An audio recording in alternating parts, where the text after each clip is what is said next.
Športno društvo Ultimate Frisbee Slovenska Bistrica je v soboto 3. septembra na nogometnem igrišču na Pragerskem organiziralo turnir v frisbiju.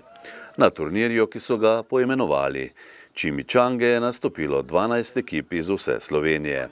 Zmagala je ekipa San Marino, ki je bila izbrana tudi za najbolj športno ekipo turnirja.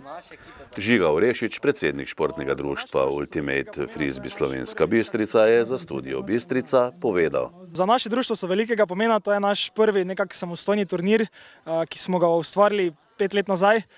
Res radi ga organiziramo, zaradi korone ga zdaj par let nismo mogli, ampak Chimichange zagotovo so že bile mednarodne tekmovanje, želimo se še tudi razširiti, oziroma da bi prišle še ekipe iz sosednjih držav, tudi mogoče katera malo bolj oddaljena ekipa. Letošnja izvedba se mi zdi, da je bila še vsaj nivo 2 višja od prejšnjih let.